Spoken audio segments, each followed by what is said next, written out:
এখানে না, এখানে নয়, এখানে নয়, এখানে নয়, এখানে নয়, হারিয়ে গেছে পৃথিবী। Hello and welcome to WhatsOn, your essential guide to arts, music and happiness. I'm Sam from WhatsOn London. We are joined by special guests, Aftermath, WhatsOn editors, professors, and you, our friends and supporters from around the world. একটু হাসেন। আচ্ছা ঠিক আছে। All the exclusive for you. Let's check out with WhatsOn editors. So what's up? এই তো Sam ভাই, আমি অনেক ভালো আছি। আপনি কেমন আছেন?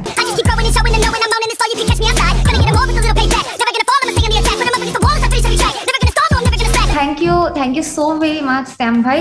অ্যান্ড ভিউয়ার্স, আপনারা তো জানেনই আমাদের এই পার্টে আপনাদের জন্য বেস্ট কিছু ফিল্ম, মুভিজ, মিউজিক, ইভেন্ট এবং বুকের রিভিউ থাকে। তাহলে চলুন জেনে নেওয়া যাক আমাদের এডিটোরিয়াল টিম এই উইকে আপনাদের জন্য বেস্ট পিকস কি রাখছে। হ্যালো এভরিওয়ান, এই উইকের টপ দুইটি বইয়ের প্রথমটি হচ্ছে for today I am a boy by Kim Fu. Kim Fu এর প্রথম উপন্যাস পিটার হুয়াং এর জীবন অনুসরণ করে। চীনা অভিবাসীদের মধ্যে একমাত্র পুত্র হিসেবে তিনি তার পিতার ক্ষমতা এবং পুরুষত্বের আদর্শকে সমর্থন করবেন বলে আশা করা হচ্ছে, কিন্তু পিটারের আলাদা স্বপ্ন আছে। সে নিশ্চিত যে সে একজন মেয়ে। For today I am a boy উপন্যাসটি সঙ্গত কারণে একাধিক সাহিত্য পুরস্কারে প্রশংসিত হয়েছে। The violent delights by Chloe Gong. 1920-এর দশকের সাংহাইয়ের রাস্তায় প্রতিদ্বন্দ্বী গ্যাংগুলোর মধ্যে একটি রক্তের ঝগড়া বিপর্যস্ত হয়ে পড়ে। শহরের বিশৃঙ্খলার কেন্দ্রবিন্দুতে রয়েছে বিভিন্ন উত্তরাধিকারী, জুলিয়েট কাই এবং রোমা মান্টাগভ, যারা একে অপরের প্রথম প্রেম এবং প্রথম বিশ্বাসঘাতক। কিন্তু যখন একটি রহস্যময় দানব হঠাৎ সাংহাইকে হুমকি দেয়, তখন তাদের শহরকে বাঁচাতে একসঙ্গে কাজ করতে হবে। এই উইকের টপ দুইটি মুভির প্রথমটি হচ্ছে কুমফু হোস্টেল। কুমফু হোস্টেল একটি হাস্যকর action fantasy martial art movie, Stephen Chong পরিচালিত। গল্পটি একটি ছোট চোরের যে নির্মম এক্স গ্যাং এর অংশ হতে চায়। ইনফার্নাল অ্যাফেয়ার্স মুভিটি অনুপ্রাণিত হয়েছিল অস্কার বিজয়ী চলচ্চিত্র দ্য ডিপার্টেড এর মৌলিক প্লট থেকে। এই ক্রাইম থ্রিলারটি একজন প্রবীণ পুলিশের গল্পের উপর ভিত্তি করে তৈরি করা হয়েছে। এই উইকের আর টপ দুইটি গানের মধ্যে প্রথমটি হচ্ছে the Fools wake me up. The Fools এর latest track wake me up ভালো লাগার মতো ইন্ডি ফ্লেভারের গান। ওয়েক মি আপ গীতিকার ভাবে কোভিড-19 লকডাউনের সময় ব্র্যান্ডের অভিজ্ঞতা সম্পর্কে লেখা। তারা স্বাধীনতার জন্য তাদের আকাঙ্ক্ষা প্রকাশ করে এবং সেই দিনের অপেক্ষায় থাকে যখন তারা আরো একবার বিশ্ব ভ্রমণ করতে পারে। ব্রিটিশ বংশোদ্ভূত গায়ক মাইকেল কিওনকার বিউটিফুল লাইফ গানটি প্রকাশ করেছেন। গানটি নেটফ্লিক্সের নতুন documentary Convergence courage in a ক্রাইসিসে প্রদর্শিত হয়েছে। এই উইকের আর টপ দুইটি ইভেন্টের প্রথমটি হচ্ছে ব্রাইটন ট্যাটু কনভেনশন। লাইভ, বিনোদন, বার, খাবার এবং কালি দিয়ে আপনি কল্পনা করতে পারেন এমন সমস্ত জিনিস সহ 350টিরও বেশি শিল্পীর সাথে বৃহত্তম tattoo festival Brighton tattoo convention আগামী 19-20 ফেব্রুয়ারি ইভেন্টটি হতে যাচ্ছে। লাতিন আমেরিকার বৃহত্তম ফেস্টিভ্যাল ইডিসি মেক্সিকো। 7টি ধাপ জুড়ে বিস্তৃত সবচেয়ে আশ্চর্যজনক উৎপাদন ব্যবস্থা হাজার হাজার অংশগ্রহণকারীদের বিনোদন দেওয়ার জন্য ডিজাইন করা হয়েছে। উৎসবের প্রবর্তক ইলেকট্রিক ডেইজি কার্নিভাল মেক্সিকো বিশ্বের বিভিন্ন প্রান্ত থেকে আসা অসাধারণ এই ইভেন্টটি হতে যাচ্ছে আগামী 25 ও 27 ফেব্রুয়ারি।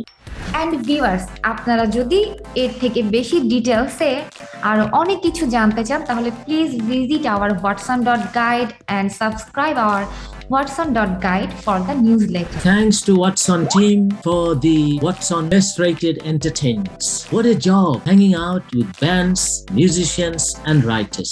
I suppose someone has to do it. Congratulations. Today we have an exclusive from the rock and roll. Let's roll out WhatsOn exclusive with Munia. Please welcome the Aftermath.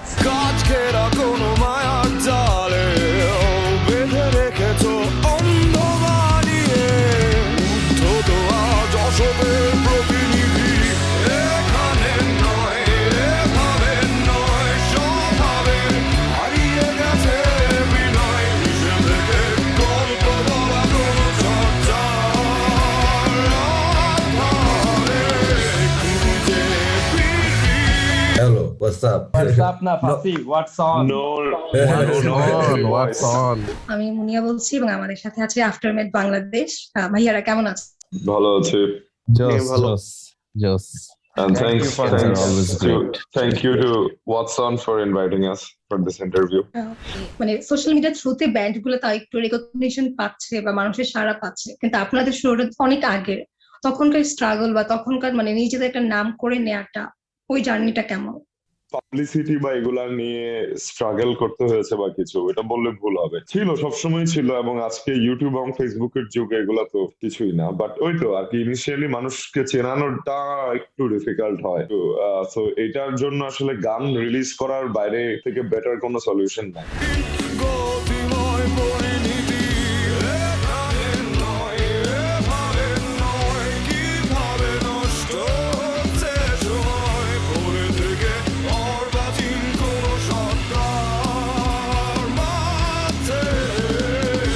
প্যান্ডেমিকের সময় আপনারা কি নিয়ে কাজ করেছিলেন? আমি বলবো যে প্যান্ডেমিকের কারণেই আমরা হয়তো অ্যালবামটা রিলিজ করতে পারছি, কারণ pandemic allowed us with a lot of time. আমরা জ্যামিং করতে পারতেছিলাম না, তখন আমরা অনেক ডিসকাশন করে আমরা প্ল্যানিং গুলো সলিড হয়েছে। গান যেগুলো হাফ রেকর্ডেড ছিল ওগুলা শেষ করে, মানে আমি বলবো যে আমাদের প্যান্ডেমিকের 2020 সেকেন্ড হাফটা বেশ ব্যস্ত ছিল। অ্যাজ এ অডিয়েন্স আমিও দেখলাম ফেসবুকে সেই সারা জেদ নিয়ে, আফটার ম্যাথ নিয়ে, সেই অনুভূতিটা একটু শেয়ার করেন। আসলে আমরা খুব এম্বারেস না, ঠিক এম্বারেস না, আমরা খুব বিব্রত। সুন্দর একটা বাংলা আছে এটার জন্য। আমরা এই অ্যাটেনশনে অভ্যস্ত ছিলাম না, এরকম যে হবে এটা নিয়েও খুব একটা আশাবাদী ছিলাম না। সত্যি কথা বলতে আমরা ফার্স্ট 1-2 মাসে যে সারাটা মানে পাইছি, ওইটাই খুবই কল্পনার বাইরে একটা ব্যাপার ছিল। আমরা খুবই গ্রেটফুল।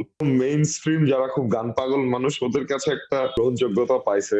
এর বাইরে এখনো অনেক দূর যাওয়ার বাকি আছে। মানে আমরা যদি একদম মেইন স্ট্রিম সবার কথা চিন্তা করি, Rockfest was the biggest stage ever. Who are your biggest influence? দেশে যদি বলে, আই ফলো পার্ল জ্যাম। আমার Pearl Jam, Linkin Park, AC/DC, Aerosmith, তারপর ডিস্টার্ব। বাংলাদেশে আমার biggest influence would be James, followed by Artcell, Arbovirus, Black. এখন বর্তমানে যদি আমি বলি, I love Carnival and own. এটা আমি এখানে আসি বলে বলতেছি, বুঝছেন?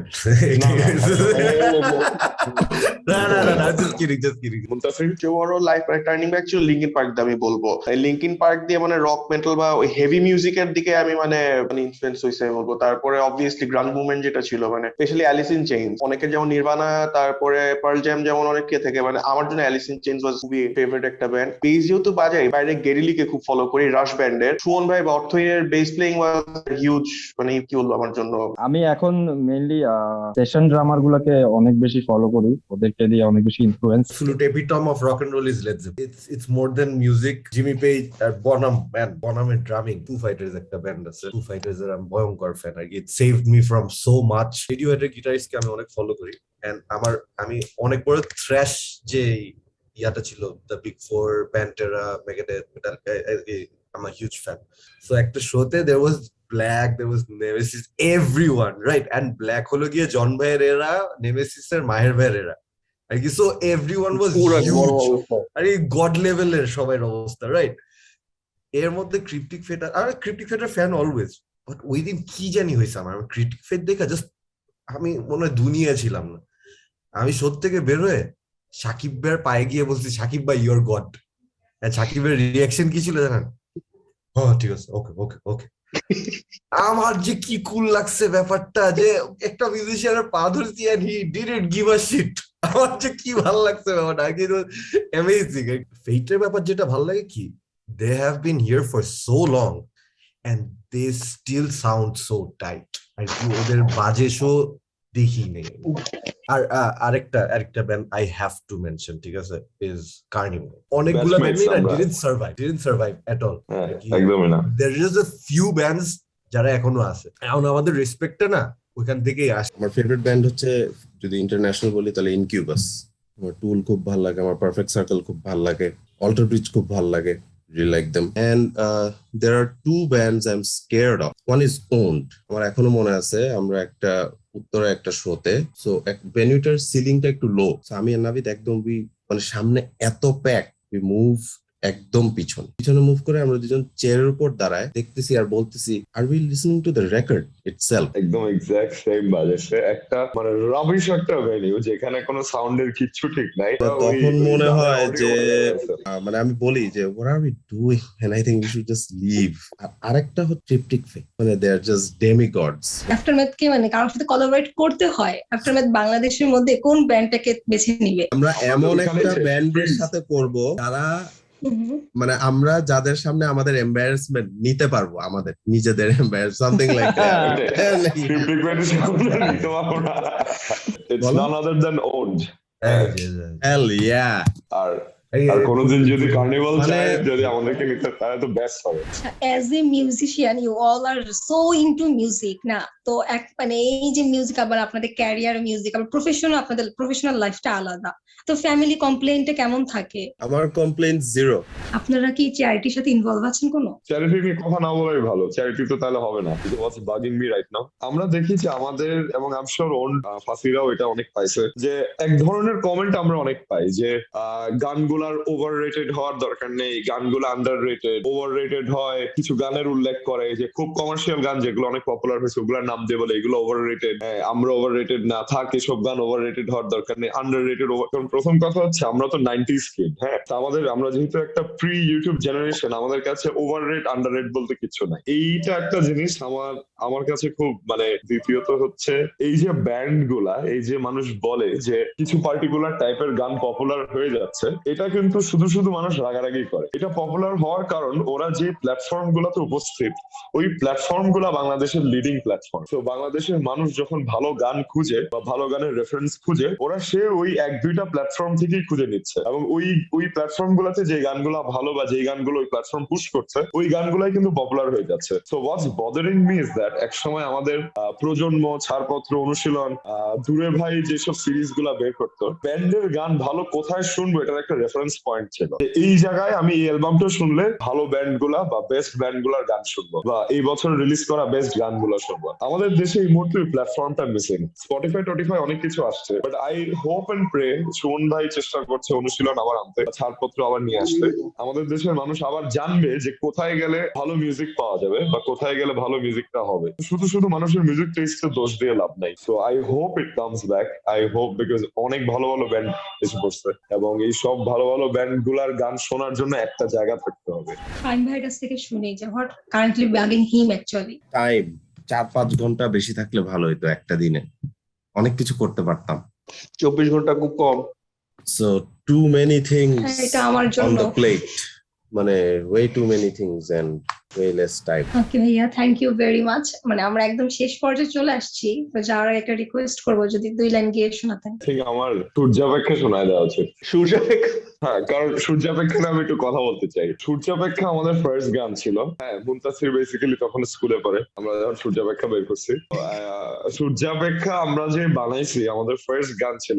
বানানোর পর আমি আর ফাহিম, সাকিব, আমরা তখন আমাদের সাথে ছিল একটা ফ্রেন্ড, তো আমরা চিন্তা করতেছি এটা আমরা কিভাবে বানালাম। হ্যাঁ, এটা তো একটা দেখি ফুল গান বানায় ফেলছি। আমরা নিজেরাই বারবার শুনতেছিলাম, আমরা নিজেরাই ফ্যাসিনেটেড হয়ে গেছি। বাট 1 বছর যাওয়ার পর যখন মিউজিক একটু সিরিয়াসলি করলাম আর একটু বাজানো শিখলাম, গাওয়া শিখলাম, বুঝলাম, আরো এক্সপ্লোর করলাম, মানে আমরা খুব এম্বারেসড হয়ে গেছি যে এই গান তো বাইরে মানে খুবই অ্যামেচারিশ ছিল। হ্যাঁ, তো আমরা চিন্তা করতেছিলাম যে রিমাস্টার করব, বাট হঠাৎ করে দেখি সেদিন এই গ্রুপে, আমাদের ফ্যান গ্রুপে দেখি একজন দিচ্ছে যে কয়জন জানো যে আফটারম্যাথের ফার্স্ট গান সূর্যাপেক্ষা। হ্যাঁ, তো ওখানে দেখলাম 60% লিখছে ওরা কোনোদিন নামও শোনে নাই সূর্যাপেক্ষার। তো I think finally it's time that we should like remaster it বা নিউ ভার্সন বানানো উচিত। ইজি যেটা উৎসর্গ, হ্যাঁ উৎসর্গ, কোন ঝড়ের চিহ্ন, কেতো নীরবতার প্রতিবিম্ব, অবাধে তোল পার করে তোলে, কেন আগ্রাসন লাগাম ছিঁড়ে শীর্ণ, শুধু কবিতায় অবতীর্ণ, স্বার্থে কুটি করে।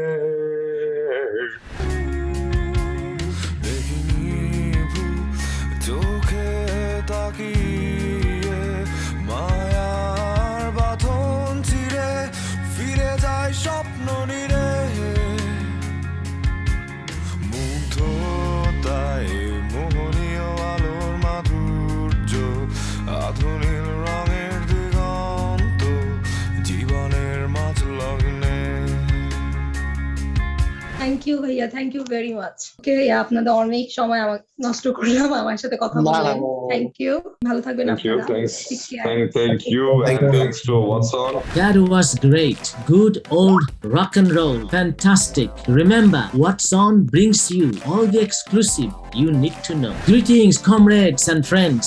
Now, WhatsOn wouldn't be WhatsOn without WhatsOn Report. Today, democracy, the Chinese takeaway with the funky professor Navid from Jagannath University. Are we losing our faith on democracy? Necessarily, democracy has come to our land in the East from the West that we understand. And since 1945, the Eastern nations in the Eastern lands, like in India, Far Eastern Asian countries, Malaysia and Indonesia, the Western type of nation states have been very much popularized. So definitely we are getting into the question of understanding whether that sort of liberal ideas are working any longer on these lands or not. We need to understand why are we losing faith in the so-called quote unquote Western form of democracy, as Professor Martin Shah, the former editor of Marxism Today in UK, has rightly pointed out, I should say, that the Western democracy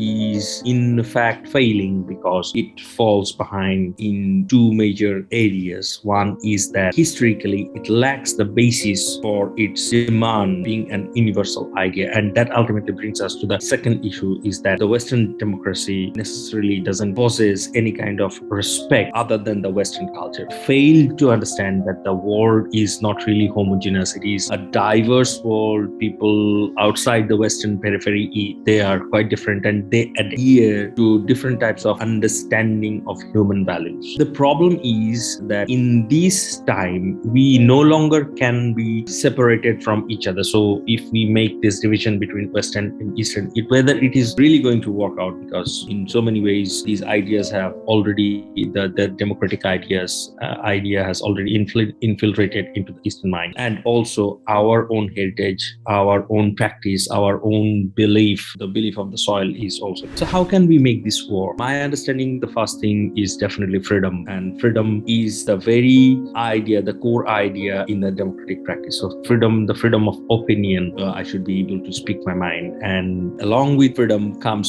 some other issues that we need to keep in mind. The awareness about our rights that ultimately leads us to the path of freedom. When we become aware, we cannot but think of the equity and justice, which are the two unshakable pillars of democracy. Without them, democracy ultimately cannot hold water. After that, definitely comes education. This is the container that contains all these virtues and values within it, that is humanity. So if we are not human enough, if we are not humane enough, then any form of political ideas will face difficulty functioning within today's world. And becoming human